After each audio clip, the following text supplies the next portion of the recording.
Hi guys, last எபிசோடில் பார்த்தீங்கன்னா Igor கானில் அவன் ஹீரோயினை பிடிச்சி கம்பல் பண்ணிக்கிட்டு இருக்கான். இப்போ மட்டும் நீ ராணி ஆகலைன்னா நானே உன்னை ராணியை பண்ணிவிடுவேன் அப்படின்ட்டு அவன் பார்த்தீங்கன்னா இருக்கிறவங்கள கூட இருக்கிறவங்க கிட்ட இவளை என்னோட பெட்டுக்கு இழுத்துடுவாங்கன்னு கட்டளை இட்டுட்டு போயிட்டு இருக்கு. அங்கே ஹீரோயினுக்குனா தப்பிக்கிறதுக்கு வேறு வழி இல்லாத மாதிரி இருக்கு. உடனே பார்த்தீங்கன்னா எல்லாத்தையும் தள்ளி விட்டுட்டு எவ்வளோ முடியுமோ ஓடிக்கிட்டு இருக்கா. பட் அவனுக்கு எல்லாம் அரண்மனை ஃபுல்லாக சுற்றி இருக்காங்களே, எல்லாமே ரவுண்ட் அப் பண்ணிடுறாங்க. நம்ம ஹீரோயின் போறக்குள்ள குறிப்பிட்ட தூரத்தில் பிடிச்சிடுறாங்க. பிடிச்ச உடனே என்ன என்கிட்ட இருந்து ஈஸியாக தப்பிச்சிடலாம்னு நினச்சிட்டியா அப்படின்னு கேட்டுட்டு இருக்க. ஹீரோயின் நான் செத்தால சாவனே தவிர உன் கூட அப்படியெல்லாம் இருக்க மாட்டேன்னு சொல்லிக்கிட்டு இருக்கா. உங்ககிட்ட இருந்து தப்பிக்கிறதுக்கு வர வாய்ப்பே இல்லை, இப்படி நீ இருந்துதாகணும், இல்லைனா நீ ஆசைப்பட்ட மாதிரியே சாகு, என்ன விருப்பம் ஓகேவா அப்படின்ட்டு அவன் பார்த்தீங்கன்னா கழுத்தில் கத்தி வச்சுட்டு நின்றுட்டு இருக்கான். ஹீரோயினுக்கு என்ன பண்ணுறதுனே தெரியல. நீ என் கூடயே இருந்திருக்கலாம், பார்த்து இளவரசரை நம்பி போய் எப்படி ஆயிட்டா அப்படின்ட்டு இருக்க. அவள் வாழை வாங்கிட்டு சண்டை போடுறா. பட் இவ எவ்வளோதான் சண்டை போட்டாலும் சரி சுற்றி ஆளுக இருக்குங்காட்டி அவனை ஈஸியாக லாக் பண்ணிடுறாங்க. இவ ஒரு பக்கம் கம்ப்ளீட்டாக தப்பிக்கவே முடியாத மாதிரி லாக் ஆகிட்டு இருக்க. உன்னோட முட்டாள்தனமான முடிவு பாரு, உன்னை எப்படி கொண்டு வந்து விட்டுருக்குன்ட்டு. இனிமேல் என்ன பண்ண போறேன்னு பார்க்குறேன் அப்படின்ட்டு அவன் பார்த்தீங்கன்னா கொல்றக்கே வாழை எடுத்துட்டான். இப்போ கரெக்டாக பார்த்தீங்கன்னா ஏதோ ஒரு அம்பு வந்து இவன் வாழை தொலைக்குது. என்னடா மேட்ருன்னு பார்த்தா இளவரசர் இருக்கார்ல, அவர் பின்னாடி திரும்பி வந்து நின்றுட்டு இருக்காங்க. ஹீரோயினுக்கு ஒரே ஷாக்கு, அதை விட ஈகோக்கெல்லாம் அப்படியே சரியான ஷாக்கு. ஏன்னா ஹீரோயின் கொஞ்சம் கூட நினைச்சிருக்க மாட்டால, இவளுக்கு ஒரே ஷாக்கா இருந்திருக்கு. அப்புறம் தான் கொஞ்சம் ஃபிளாஷ்பேக்கை காட்டுறாங்க. இவர் பார்த்தீங்கன்னா போர் புரிஞ்சிட்டு இருந்திருப்பார்ல, அப்போ இவரை சரியா லாக் ஆயிடுப்பாரு இளவரசர். அவனும் இந்த மாதிரி ஹீரோயின் கொடுத்த பிரேஸ்லெட்டை தான் கடைசி நேரத்தில் பார்த்துட்டு இப்போ உங்க கூட என்னால் சேர முடியாமல் போயிடுச்சுன்னு இருக்க.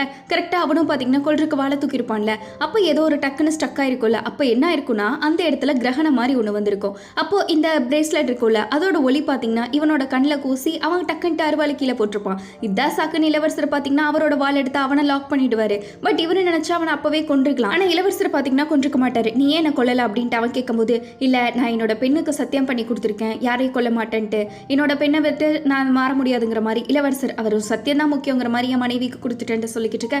அவனுக்கே புரிஞ்சிருக்கும், சே நம்ம இப்படி இருக்கமே, அவர் இவ்வளோ நல்லவராக இருக்கார்லேன்ட்டு. அப்படியே பார்த்தீங்கன்னா சண்டே இளவரசர் முடிச்சிருப்பார்ல, அதோட சரி நாடு திரும்பி இருப்பாங்க. நம்ம ஹீரோயின் கூட அந்த ஃபர்ஸ்ட் விஷயம் இதைத்தான் எழுதி வச்சிருப்பா, அதுதான் இப்போ நடந்துட்டு இருக்குங்கிற மாதிரி கதையில் நடந்ததெல்லாம் நடக்குதுன்னு இருக்க. இன்னொரு பக்கம் அந்த இகு இருக்கான்ல, அவன் கூட்டத்தை கூட்டிட்டு இருக்கிறதுக்கு எல்லாம் வெயிட் பண்ணிக்கிட்டு இருக்காங்க. இகு வருவான், இளவரசர் செத்துட்டாருன்னா அடுத்து நீ பட்டமளிப்பு விழா கொண்டாடிடலான்ட்டு. அப்போ பார்த்தீங்கன்னா எல்லாம் இன்னும் இவ்வளோ தூரம் வந்துட்டோம், இன்னும் அவர் காணுன்ட்டு வெயிட் பண்ணிக்கிட்டு இருக்காங்க அந்த கூலிப்படைகள் எல்லாம். அப்போ அவங்களோட ஆளாட்ட எவனோ ஒருத்தன் நல்லா மாஸ்க் போட்டு வந்திருக்கான். இந்த மாதிரி யாரோ வந்திருக்க மாதிரி தெரியுதுன்னு சொல்லிக்கிட்டு இருக்க. கண்டிப்பாக இகு வந்திருப்பாருன்னு நினைக்கிறேன் அப்படின்ட்டு இருக்க. ஹியூன் பார்த்தீங்கன்னா அவனோட டீமை வச்சு போராட்டம் பண்ணிக்கிட்டு இருக்கான். இந்த மாதிரி இகுவோட அரசுக்கும் ஜாலுக்கு நாள் ஜாஸ்தி ஆகிட்டே போயிட்டு இருக்கு. அரசு நீங்க தான் கண்ணை முழிச்சு பார்க்கணுன்ட்டு அவனும் பார்த்தீங்கன்னா அரசர் கிட்ட முறையிட்டு இருக்க. அவங்களோட கூட்டமே உட்காந்து கத்திரிக்கிட்டு இருக்காங்க. இங்கே பிரசன்ட்டை காட்டுறாங்க. நம்ம ஹீரோயின் இருக்கால, அவளுக்கு இளவரசரை பார்த்தோன்னே நம்ப கூட முடியல. உடனே இகோ அரண்மனைக்கே கட்டிட்டுறான் இளவரசரை கொல்லுங்க அப்படின்ட்டு. ஆனால் என்னதான் இருந்தாலும் பவர் இப்போ இளவரசர் கிட்ட தானே, இவன் ஒன்னா முழுசால அரசராகல. இளவரசர் ஒரு சவுண்டு போட்டோன்னே பார்த்தீங்கன்னா எல்லா கத்தி கீழே போட்டு ஓடிட்டு இருக்கானுங்க. இன்னொரு பக்கம் இளவரசரும் சரி இகோவும் சரி மாற்றி சண்டை போட்டுட்டு இருக்க. இளவரசர் எப்படி அவன் கழுத்துல கத்தி வச்சிடறாங்க, அவனை அரெஸ்ட் பண்ணிடுறாங்க. என்ன இதுக்கு இப்போ திரும்ப வந்திருக்க, எப்படி உன்னால மட்டும் வர முடிஞ்சதுன்னு கேட்டுக்கிட்டு இருக்க. இளவரசர் என்னால முடியுண்டா அப்படின்ட்டு பேசிட்டு இருக்காங்க. இன்னொரு பக்கம் ஹியூன் இருக்கான்ல, அவன் போராட்டம் பண்ணாத தடுக்கிறதுக்கு இகுவோட ஆள் வந்துட்டான். என்னதான் இருந்தாலும் சரி உங்களை நான் போராட விட மாட்டேன் அவன் ஒரு பக்கம் சொல்லிட்டு இருக்க. கழுத்துல வாழெல்லாம் வச்சு மிரட்டிட்டு இருக்க. ஹியூன் உன்னால முடிஞ்சதை பண்ணிக்கடா, நாங்க போராடிட்டு தான் இருப்போம்னு பார்த்தீங்கன்னா ரெண்டு டீமுக்கும் சண்டை வர ஆரம்பிச்சிருச்சு. ஒரு பக்கம் இகுவோட டீம், இன்னொரு பக்கம் நம்ம இளவரசர் இருக்கார்ல, அவரோட அசிஸ்டன்ட் இருப்பார்ல, அவரும் பார்த்தீங்கன்னா இளவரசர் வந்துட்டாரு உங்களுக்கு உதவி செய்ய சொன்னார்னு படையவே கூட்டிட்டு வந்திருக்காங்க. இப்போதான் ஹியூனுக்கு இளவரசர் வந்தோடனே நிம்மதி. இன்னொரு பக்கம் எல்லாம் அவளை வெயிட் பண்ணிட்டு இருக்காங்க, இகு வருவான் அப்படின்ட்டு. சில பேர்லாம் இன்னும் இவ்வளோ டைம் ஆகுது நான் கிளம்புறேன்ட்டு போறக்கே பிளான் பண்ணிக்கிட்டு இருக்காங்க. ஆனால் ஹியூனோட அப்பாலாம் கிளம்பும் போது என்ன உங்க பையன் இருக்கங்காட்டி போறீங்களா இல்லைன்ட்டு எல்லாம் மாற்றி பேசிட்டு இருக்காங்க. சியோட அப்பா பார்த்தீங்கன்னா இந்த சமயத்தில் நம்ம ஒன்றும் சண்டை போடக்கூடாது, நம்ம இகு வர வரைக்கும் வெயிட் பண்ணுறோம், அவர் வந்ததுக்கப்புறம் நம்ம முடிவு எடுத்துக்கலான் இருக்க. உள்ளுக்குள்ள பார்த்தா இகுக்கு பதிலாக படைகள்லாம் வந்திருக்காங்க. எல்லாத்துக்கும் ஷாக்கு எப்படா நடந்துச்சு. ஏன்னா இளவரசர் வந்தார்ல, அவர் வந்த உடனே பார்த்தீங்கன்னா எல்லாத்தையுமே கட்டுப்பாட்டுக்குள்ள கொண்டு வந்துட்டாரு. இப்போ இளவரசர் கிட்ட அந்த பார்டர் பிரச்சனையும் இல்லை, இனிமேல் அரசு நிம்மதியாக ஆளலாங்கிற மாதிரி பேசிக்கிட்டு இருக்காங்க. இது வரைக்கும் நான் உன்னை நினச்சி ரொம்ப பாவப்பட்டு இருந்தேன், இனிமேல் அந்த பாவெல்லாம் கிடையாது, இனிமேல் பாரு நீ பண்ண தப்புக்கெல்லாம் தண்டனை அனுபவிக்க போறேன்ட்டு இளவரசர் பார்த்தீங்கன்னா இகுவை ஜெயிலுக்கு அமுச்சு விட்டுறாங்க. நம்ம ஹீரோயினா உட்காந்து சோர்ந்து போய் உட்காந்துருக்கா. உனக்கு ஒன்றும் பிரச்சனை இல்லைல்ல, நல்லா தானே இருக்கா அப்படின்ட்டு ஹீரோ பார்த்தீங்கன்னா இளவரசரை தான் பார்க்க போயிருக்காங்க. இவனால நம்ப கூட முடியல, நிஜமாலுமே வந்துட்டீங்களா என்னன்ட்டு தொட்டு பார்த்துக்கிட்டு இருக்கா. ஆமா நான் சொன்னேன்ல இங்க இருந்தாலும் நான் உன்னை தேடி வருவேன்ட்டு, அதான் என் சத்தியத்தை காப்பாற்ற வந்துட்டேன்ட்டு இளவரசர் இப்போ சந்தோஷமா தானே இருக்கேன்ட்டு அவட்ட கேட்டுக்கிட்டு இருக்க. இவளுக்கு வார்த்தைகளே இல்லை. நம்ம ஹீரோயின் பார்த்தீங்கன்னா அதே ஷாக்ல தான் இருக்கா. அப்புறமா அவங்க வீட்டுக்கு போய் அவங்க அப்பா அம்மால ஜெயிலில் போட்டுப்பாங்களே அவங்க எல்லாத்தையும் விடுவிச்சுட்டு இருக்கா. என்னை மன்னிச்சிருமா, எங்களால தான் உங்களுக்கு இவ்வளோ கஷ்டம்னு அவங்க அம்மா அப்பாலாம் சொல்லிட்டு இருக்க. இளவரசர் வந்ததே பெரும் சந்தோஷம், எங்களுக்கு அதுவே போதுங்கிற மாதிரி குடும்பமே நிம்மதியாக இருக்கு. எல்லாரும் மாறி ஃபீல் பண்ணிக்கிட்டு இருக்க. இளவரசர் சொல்றாரு நீங்கள் எல்லாம் வீட்டுக்கு போங்க, எனக்கு ஒரு முக்கியமான விஷயம் இருக்கு, நான் அதை முடிச்சுட்டு வந்துடுறேன் அப்படின்ட்டு. ஹீரோனுக்கு புரியல, என்னடா இது வந்து வராதுமா அப்படியே முக்கியமான விஷயத்துக்கு பார்க்க போறாங்கன்ட்டு. இவர் பார்த்தீங்கன்னா முதல் அரசர் இருக்கார்ல, அவரை தான் போய் பார்க்குறாங்க. அந்த மூலிகை தானே எல்லாத்துக்குமே காரணம். டக்குன்ட்டு அதை கொண்டு போயிட்டு எல்லாத்தையும் வர சொல்கிறாங்க இந்த மருத்துவர்கள்லாம். அரசர் இந்த மாதிரி எதனா ஒரு பிரச்சனையா அப்படின்னு கேட்டுக்கிட்டு இருக்க, ஒன்றும் இல்லை, அவருக்கு கொஞ்ச நாள் ஓய்வு தேவை. இவ்வளோ நாள் இவர் ஃபாஸ்ட்டாக காற்று அப்படி இருந்துச்சு, இப்போதான் கொஞ்சம் கொஞ்சமாக அரசர் ரெக்கவர் ஆகிறதுக்கு டைம் வேணும்னு சொல்லிட்டு இருக்க. அரசர் நீங்கள் ஓகே வாங்குற மாதிரி இளவரசர் கேட்டுட்டு இருக்காங்க. அவன் பார்த்தீங்கன்னா இளவரசரை பார்த்தோன்னே, என்ன நீ ஆத்மாவை என்ன பழி வாங்க வந்துட்டியான்னு பேசிக்கிட்டு இருக்கான். ஐயோ வந்துட்டாங்க, என்னை காப்பாத்துங்க காப்பாத்துங்கன்னு அரசர் பார்த்தீங்கன்னா அப்படியே பதறிக்கிட்டு இருக்க. இவர் எவ்வளவோ சொல்கிறாங்க, இல்லை அரசே நான் நிஜமாலுமே திரும்பி வந்துட்டேன் அப்படின்ட்டு. நீ என்னை பழி வாங்க தானே வந்திருக்க அப்படின்ட்டு இருக்க. இளவரசரத்தில் இல்லைன்னு சொல்கிறாங்க. எனக்கு தெரியும், என்னதான் இருந்தாலும் சின்ன வயசில் நான் உனக்கு நிறைய துரோகம் பண்ணிட்டேன்ட்டு. இவருக்கு பார்த்தீங்கன்னா அந்த சின்ன வயசில் ஹீரோ இருந்திருப்பார்ல, அந்த ஞாபகமே தான் வந்துகிட்டு இருக்கு. என்னை மன்னிச்சிரு, நான் உன்னை கையெடுத்து கும்பிட்டு கேட்டுக்கிறேன், என் உயிரை விட்டுரு அப்படின்ட்டு இவர் அப்படியே காலில் விழுந்து கெஞ்சிக்கிட்டு இருக்க. ஹீரோக்கு பார்த்தீங்கன்னா சின்ன வயசில் இவரும் ஒரு கை அப்படி தானே கெஞ்சிருப்பாரு, என்னை விட்டுருங்க, உங்களுக்கு என்ன வேணுமோ நான் பண்ணுறேன் அப்படின்ட்டு. அதே மாதிரியே இப்போ அரசர் என்னை மன்னிச்சிரு, உனக்கு என்ன தேவையோ சொல்ல நான் பண்ணுறேன், என்ன உயிரோட மட்டும் விட்டுரு அப்படின்ட்டு இருக்க. ஹீரோக்கு எல்லாமே கர்மா பூமரங்கன்னு சொல்லுவாங்களா, அந்த மாதிரி இருக்கு. அவருக்கு என்ன பேசுறதுன்னு கூட தெரியல. அப்படியே அவர் அமைதியாக நின்றுக்கிட்டு இருக்க. அவர் எவ்வளோ டைம் பேசுகிறாரோ பேசிக்கிட்டு இருக்காங்க.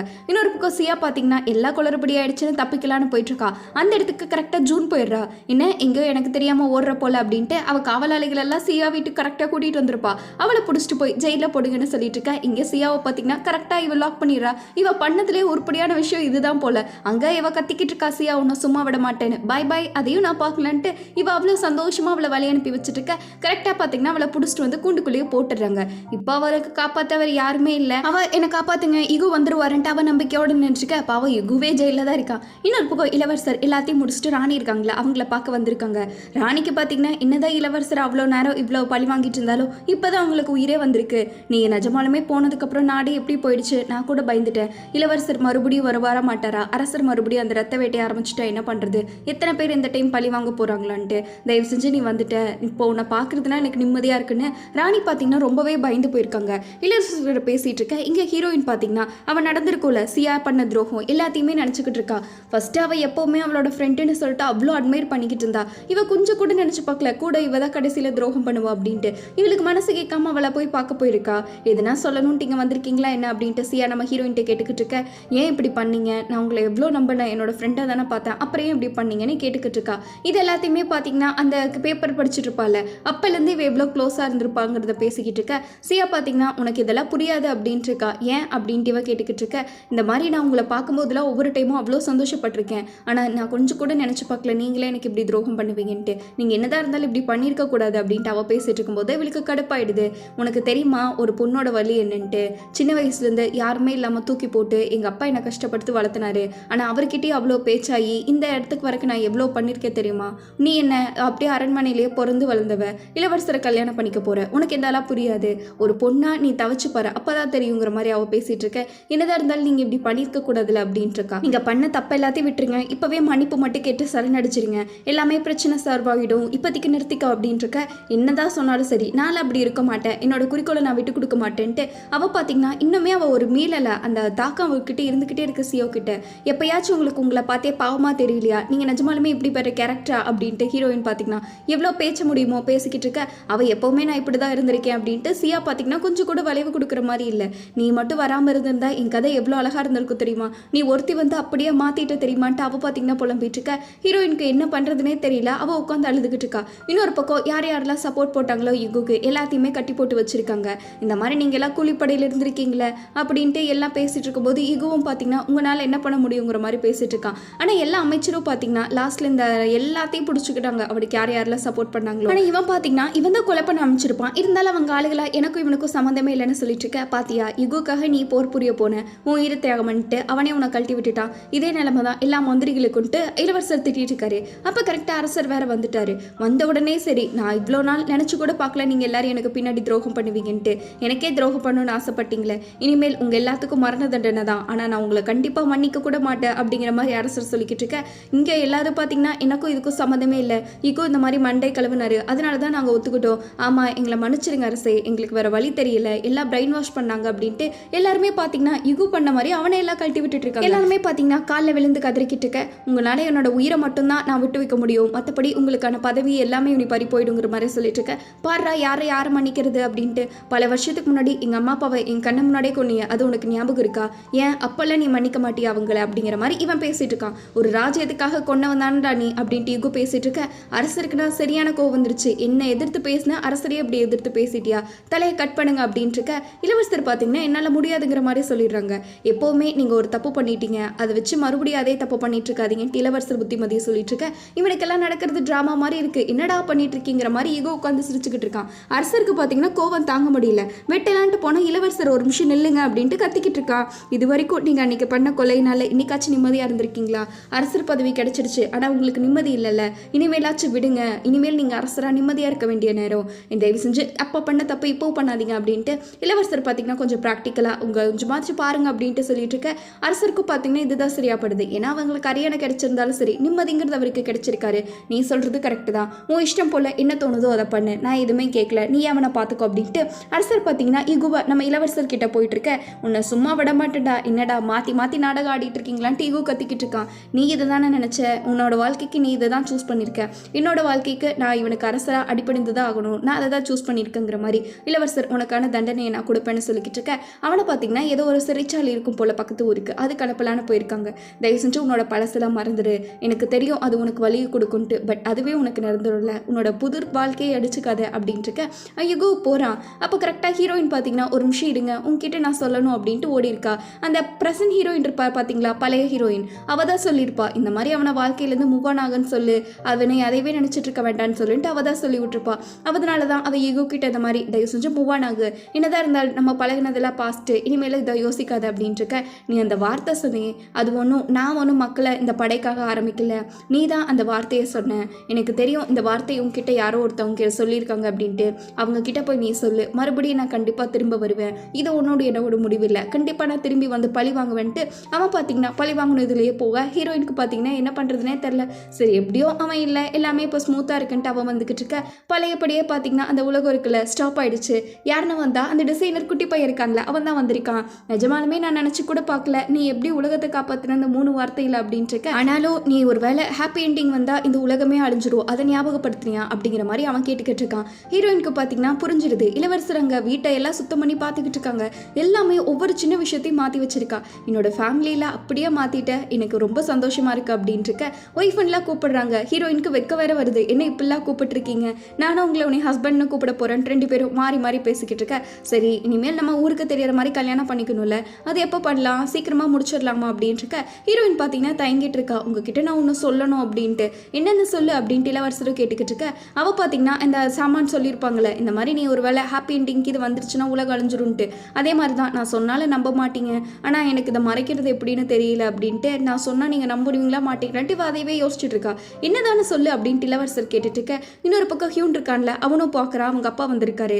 இப்போதைக்கு அவங்க அப்பாட்டையும் சரி ஹியூன்ட்டையும் சரி எதுவுமே இல்லை, அந்த ராஜ்யம் அந்த காசுன்ட்டு எல்லாமே போயிட்டு இருக்க. இன்னொரு பக்கம் ஜூன் பார்த்தீங்கன்னா அவங்க அப்பாவை கிட்டத்தட்ட நன்னாவே மாற்றிட்டா போல. அவங்க அப்பா என்னால் முடியல விடு அப்படின்ட்டு இருக்க. இதெல்லாம் நான் யார்கிட்ட இருந்து கற்றுக்கிட்டேன்னு நினச்சிங்க, உங்ககிட்ட தான். நான் உங்கள் பொண்ணு, அப்புறம் உங்களை மாதிரி இல்லாமல் எப்படி இருப்பேன், ஒழுங்காக வேலையை பார்க்கணும், இல்லைன்னா அவ்வளோதான் முதல்ல இருந்து ஆரம்பிக்கணும்ன்ட்டு அவள் பார்த்தீங்கன்னா அவங்க அப்பாவை அதிகாரம் பண்ணிக்கிட்டு இருக்க. நம்ம சியாவோட அப்பா பார்த்தீங்கன்னா கடைசியில் எதுவுமே இல்லாமல் அவங்களுக்கு அவங்க பையன் கூட இல்லைல்ல, அதனால அவங்க அப்பா தனியாக ரோட்டில் நின்றுட்டுருக்காங்க. இன்னொரு பக்கம் ஹியூனா அவங்க அப்பாவை பார்த்தீங்கன்னா ஆற்றுக்கரைக்கு போயிருக்காங்க. மீன் பிடிச்சி இனிமேல் அதை வச்சு தான் நம்ம சாப்பாட்டு போடணும் அப்படின்ட்டு 2 பேரும் என்ன மீன் முடிக்கலான்ட்டு பேசிக்கிட்டு இருக்க. என்னை மன்னிச்சிடு, என்னதான் இருந்தாலும் நீ பையனாக இருந்தாலும் உன்கிட்ட இருந்து நான் கற்றுக்கணும்னு அவங்க அப்பா பேசிட்டு இருக்காங்க.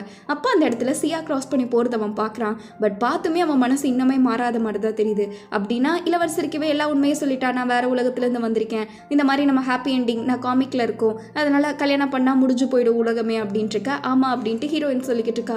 நிஜமாலுமே உண்மையை தான் சொல்கிறியா, இதெல்லாம் பண்ணால் மட்டும் நான் என்ன உன்னை கல்யாணம் பண்ணுறதுன்னு திருவனா என்னன்ட்டு இருக்க. ஹீரோயின் பார்த்தீங்கன்னா எனக்கு தெரியும் நீங்கள் நம்புறது கொஞ்சம் கஷ்டம் அப்படின்ட்டு, ஆனாலும் கொஞ்சம் யோசிச்சு பாருங்க, ஒரு வேளை கல்யாணம் பண்ணி இந்த உலகம் இது நின்று போயிடுச்சுன்னா உலகம் அழிஞ்சிருச்சுன்னா என்ன பண்ணுறது அப்படின்ட்டு இருக்காங்க. ஆனால் இளவரசர் பார்த்தீங்கன்னா உலகம் அழிஞ்சா என்ன அலையிட்டுமே, நான் உன்னை காதலிச்சேன், என்னோட உலகமே நீயாக தானே இருந்த, நீ வந்ததுக்கப்புறம் தான் என் வாழ்க்கையில் ஒரு விஷயமே புரிஞ்சிச்சு, நீ கூட அப்படி தான் இந்த உலகத்தில் வர எனக்காக மட்டும்தான் நீ இது வரைக்கும் இங்கே இருந்துட்டுருக்க, போராடிக்கிட்டு இருக்க. எப்போ விதி நம்மளை சேர்க்கணும்னு ஆரம்பிச்சதோ அப்போவே நான் என் மனசை உன்கிட்ட கொடுத்துட்டேன். இந்த உலகமே அழிஞ்சாலும் பரவாயில்ல, எனக்கு நீ மட்டும் கூட இருந்தால் போதும், அதனால என்ன ஆனாலும் சரி நான் உன்னை கண்டிப்பாக கல்யாணம் பண்ணிப்பேன்ட்டு அவர் பார்த்தீங்கன்னா கல்யாணம் பண்ணுறதுல அவ்வளோ ஷோராக இருக்காங்க. உலகமே அழிஞ்சாலும் பரவாயில்ல, நீ தான் முக்கியம்னு சொல்லும் போது இவன் மட்டும் என்ன சொல்லுவா, நானும் அப்படி தான் இருந்தேன், நானும் கல்யாணம் பண்ணிக்கிறேன், உலகம் அழியுதோ இல்லையோ எனக்கு அதை பற்றி கவலை இல்லை, உங்கள் கூட இருந்தால் போதுன்ட்டு 2 பேருமே பார்த்தீங்கன்னா கல்யாணம் பண்ணிக்கலான்ட்டு ஒரு முடிவு எடுத்துட்டு இருக்காங்க. அதோட சடங்கு சம்பிரதாயமா இளவரசர் வீட்டிலேருந்து பொருள் எல்லாம் கொண்டு வரணும். அது எப்படியாச்சும் ஹீரோயின் வீட்டுக்காரங்க அந்த மாப்பிள்ளை வீடை உள்ளே கூப்பிட்டுறணும். ஆனால் அவங்க பார்த்தீங்கன்னா நாங்கள் இப்படி வெறுங்கையில் உள்ள வருது, நீங்கள் எதனா கொடுத்தா தானே வர முடியும்ட்டு எல்லாமே பார்த்தீங்கன்னா பாய் விரிச்சு உட்காந்துடுறானுங்க. இவனுக்கெல்லாம் எப்படா உள்ளே கூப்பிடுறது சடங்கு நடத்தணும்னு இருக்க. அவர் பார்த்தீங்கன்னா எதனா கொண்டு வாங்க அப்படின்ட்டு இருக்காங்க.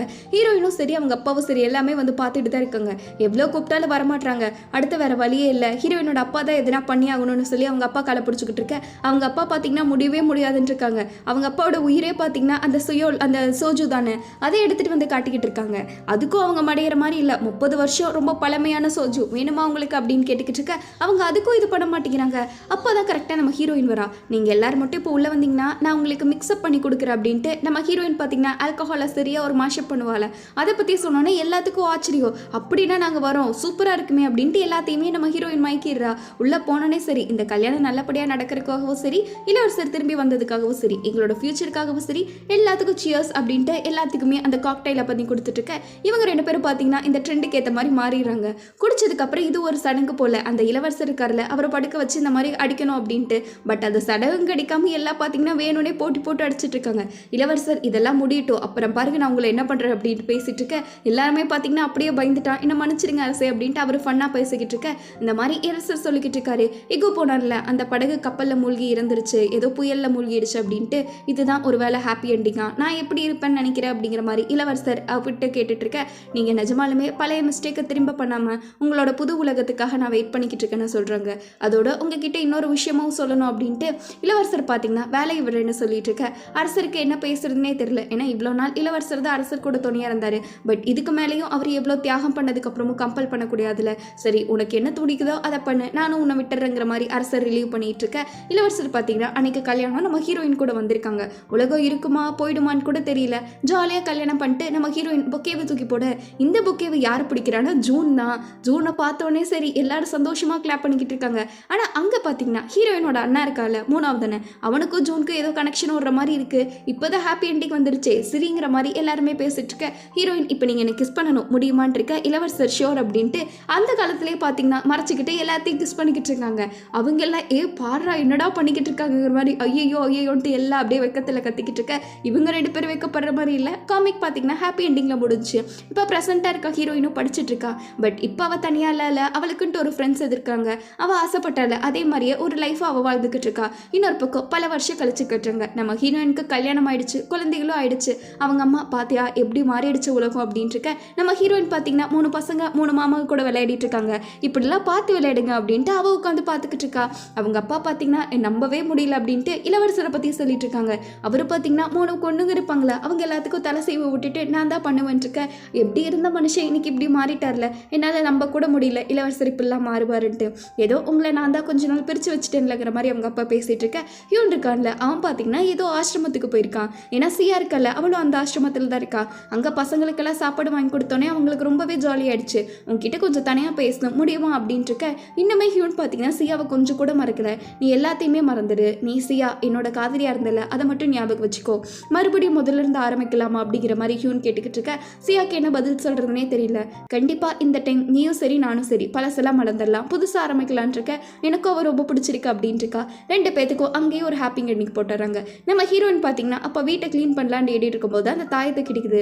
அந்த தாயத்தினால தான் நம்ம ஹீரோயினும் ப்ரெசென்ட் இருக்கவ பாஸ்ட்டுக்கு போனால் பாஸ்ட் இருக்கிறவ ப்ரெசென்ட்டுக்கு வந்தா. பட் இப்போ பார்த்தீங்கன்னா 2 பேரும் அவங்க லைஃப்பில் ஹாப்பி ஆகிட்டாங்க. இனி 2 பேத்துக்கும் அந்த தாயத்து இல்லைன்ட்டு அவள் அப்படியே மூடி போட்டு வச்சுட்டு வீட்டுக்குள்ளே வந்துக்கிட்டு இருக்க. நல்லா படுத்து தூங்கிட்டு இருக்கா. பட் கல்யாணமாகி இவ்வளோ வருஷம் ஆனாலும் சரி இளவரசர் பார்த்தீங்கன்னா அவளை கொஞ்சம் கூட தூங்க விடல.